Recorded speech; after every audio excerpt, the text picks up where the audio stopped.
Hi everyone, I'm Sandy. Welcome back to my channel. Today I have my September reading wrap up, a very kind of special wrap up for you today, because if you're not familiar, in the month of September, I really embarked on the challenge of trying to read 30 books in 30 days, and it was an interesting experience. So I thought I would come out today and kind of just wrap everything up and give everyone an idea of, one, how much I read, how many pages I read, how often I read, would I do this again? What were my feelings about it? All of those different pieces. I did do a short a day, so you kind of have an idea of the books that I read if you follow those. I will leave that playlist linked in the description below for you as well, though, if you want to go and check out all those short little shorts. But for today, what I will do is just go ahead and kind of just talk through my overall process and how I ended up accomplishing, meeting my goal. If you didn't follow my shorts, I did meet the 30 books in 30 days.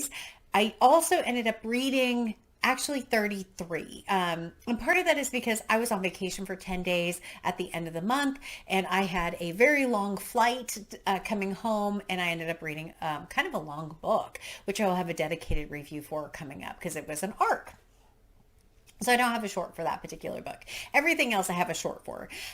The 30 books in 30 days started off just amazing. I was reading really short books that I was super passionate about and really enjoyed working my way through those. As the month went on, it got harder and harder because the books that I had pre-selected were sometimes a little bit more than I could reasonably read in a day. So what would happen is that on the weekends, I would spend hours and hours and hours reading to get ahead, to try and be 2 to 3 days ahead of my overall reading schedule. Normally I read in the morning. I read for a couple hours, a few hours in the morning, and then I typically don't read for the rest of the day. This challenge made it so I had to throw all of that out the window. I was reading in the morning. I was reading at my lunch break. I was reading after work. I was reading all the time. I had a book with me in some form every single place that I went. And frankly, it was a lot. It actually was more than I like to read in a given month. The number of books wasn't necessarily the problem. It was the page count. And in some cases, the topics. If I had picked a lot of books that were shorter with lighter topics, I think it would have made my challenge a significant amount easier than what it was. But I really wanted to focus on books on my 1001 book countdown, and that just made it a bigger challenge than probably it really needed to be. But it did overall make me really excited about reading again and having this challenge to start the month with, because I had been in a lot of slumps over the summer, and this just put me kind of in a place where I was like, I'm ready to do this, and I'm excited to read, and I'm excited to pick up these books. But it did get to be a bit of a struggle. So when I look at the mix of books, the 33 books that I ended up reading, 10 of those were not on the 1001 book countdown, which means 23 of them actually were on the countdown. And when I look at those 23, 18 were on the 2023 list, which is incredible. That's why my numbers look so much more reasonable now, with 15 books left to read this year off of that list, because I really did focus on those for the bulk of the month. When I look at page counts, I had 3 books that were 100 book pages or less. I had 9 books that were between 100 and 150 pages, which was really my ideal target. I can read about 100 to 150 pages a day fairly easily.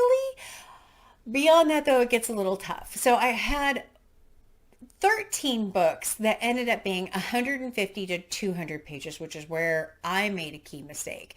If I would have had more books between the 100 and 150 page, it would have been a little bit more enjoyable. I had 4 books that were between 200 and 300 pages. I had 2 books that were between 300 and 400 pages. And I had 1 book that was over 400 and 1 book that was over 500. Certainly didn't read those in a day. I would read them over the length of a couple of weeks, reading a few chapters at a time. But I'm very glad that I actually managed to fit those in. 1 was a buddy read and 1 was an arc. So very happy that I did manage to get through those. I ended up reading 29 distinct authors, with only 2 authors with repeats. Becky Chambers being one and Samuel Beckett being the other. And so I really did focus on kind of a unique or one book per author as I went through everything, which was great. As far as formats go, I had 22 physical books that I read. I had 3 books that I had the physical and the audio at the same time and did a very immersive experience. I had 1 graphic novel and I had 7 ebooks. I like ebooks when I'm traveling because I can pack a ton of them and read a bunch of them, and I don't have to actually pack things in my physical suitcase, which is fantastic. I'm very fortunate to have a wonderful local library system that lets me check out ebooks, and so I was able to just check out a ton of them and load up my e-reader and just read them wherever I went, which was fantastic. I was on vacation, like I said, for 10 days, and I had a 9-hour flight one way, a 4-hour train ride at one point, a 4-hour train ride back, and another 9-hour flight, which is another reason why I was successful in reading some longer books. It was actually a little bit more challenging to read during the day on vacation because my family wanted to go out and do things and they didn't want me to sit at the hotel for 3 hours reading something.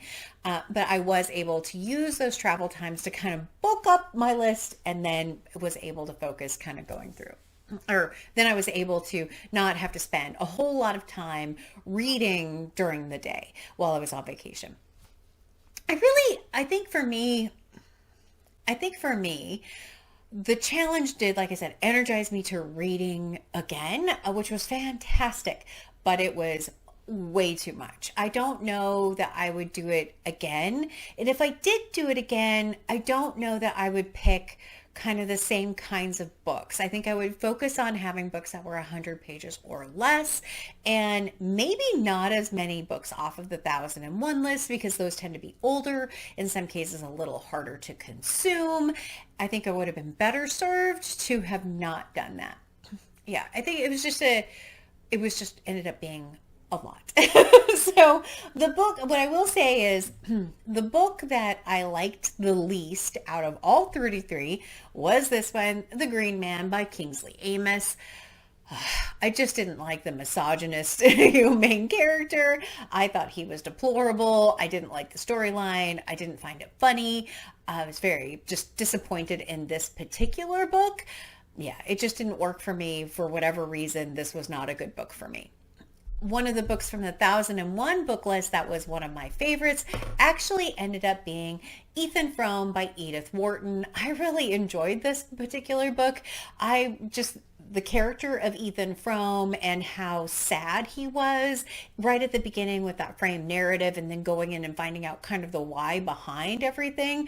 I thought this was a wonderful novel and very, very short. It came in at 99 pages, which was perfect, right? This is exactly the kind of book and the length of book that I should have selected kind of all along. So I really did like this one. This was probably my favorite 1001 book that I read out of the whole batch of 23 and the 1001 books. So that was this one. So as far as books that were my favorite that were not on the 1001 list, I'm going to give it to Becky Chambers and go with A Psalm for the Wild Built, as well as the sequel to this, or the duology, which was A Prayer for the Crown Shy.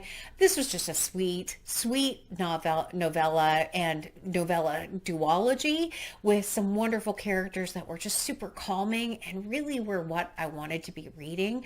I really enjoyed this. I want to go pick up the physical book of the second one of this as well, so I have both of them. But I really liked this series. I like Becky Chambers in general. I've now read 6 of her books. I read the entire Wayfarer series and now this duology of The Monk and Robot. And I really look forward to anything else that she has coming up. So yeah, that very, very good. Those were kind of my tops and my flop in there. Tips as far as if you want to attempt to do a 30 book and 30 day challenge, there are a few tips that I would say. One, take a break before you start it. I had basically all of August where I wasn't doing a ton of reading, and that helped me not feel burnt out from reading when I went into it. Tip number 2 would be definitely select a month where you don't have a lot going on, because it can be overwhelming, and I did feel like it took over my life in a lot of places. And so I'm glad I picked September. I'm glad I had a vacation in there, but it was still, even with that, a lot of reading. The third tip that I would say is figure out what your natural reading limit would be in a given day. Meaning if your natural reading limit is 50 pages, then select books that are 50 pages or less or around that number, or average out to that number. If your average is 100 pages, find that. By having books that were longer than that, it really made it a lot more stressful to try and read so much. I think if I would have stuck to books between, like I said, 100 and 150, I would have had a lot easier time in there, and it wouldn't have seemed as overwhelming at times. The next tip would be try and limit the number of buddy reads and group reads, because reading in a buddy read or a group read often required a schedule, and schedules didn't really work very well for me. I had to just kind of read when I could, and I'm very thankful to the few people that I did read with, one being Anne Novella. She read Siddhartha with me and read it in the same pace that I did, so I'm very thankful for her. Also, I read Sword of Keegan, which was the 500-page book in September, and I read that with a group. I read it with Dia from Novel Idea Jacket, Spread Bookjoy, and Gemma from Gemma Books, and we had just picked a reasonable pace of 3 chapters per day, but that book just sucked me in. 100% did. But those are the only 2 buddy reads that I did in September, and I do think that made a huge difference. The last tip that I would say is acquire your books, have them here before you start. Kind of have a wide selection of genres, a wide selection of options, and don't have to go out and hunt for a book, because having the ability just to grab something and be able to pick and choose was very, very helpful. When I was traveling, it was a lot harder because I had a limited number of books with me, and I couldn't just randomly go, oh, I'm going to grab this one, oh, I'm going to grab that one. When I was home, I was able to do that. I fit in like Billy Budd, which I wasn't really planning on reading because it was short. I picked up the 13 Clocks from the library, again, because it was a children's book, and it was short. So definitely acquire what you need for the 30 books in 30 days and have options, lots and lots of options. I think if I was trying to hunt them out and find them as I went, it would be very, very difficult. It would have been very difficult. So those are my main thoughts. As far as whether or not I would do it again, I don't know at this particular point in time. I'm leaning more towards no, or if I did, I wouldn't focus on 1001 books like I did this year. I would want to focus on just kind of short little novellas that I'm super excited to read, and not super challenging authors or challenging topics, because adding in that, like I said, it was almost too much. It really was almost too much. But I am thrilled. I'm absolutely thrilled when I look at where my numbers ended up for the month. I started the month at 869 and 33. So every year at the beginning of the year, I pre-select 52 books. And at the start of September, I had 33 left. At the end of September, my numbers look like 846, which is incredible. I'm in the 840s. I'm on the second half of the 800s. Absolutely amazing. And my 2023 number is now at 15. And that just makes my day.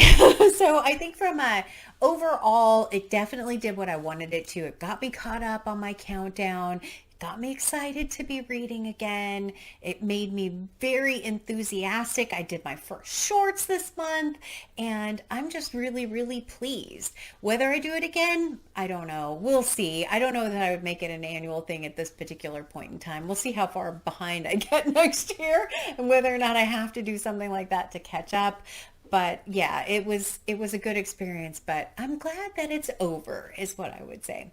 What did you read in September? Did you read a lot of short books? Have you ever tried to do a 30 books in 30 days challenge? I would love to hear that. If you have any other tips, I'd love to hear that as well. Please leave me a comment down below, or leave me an emoji of some kind. I would love it. But as always, like, comment, and subscribe. And until next time, everyone, thanks. Bye.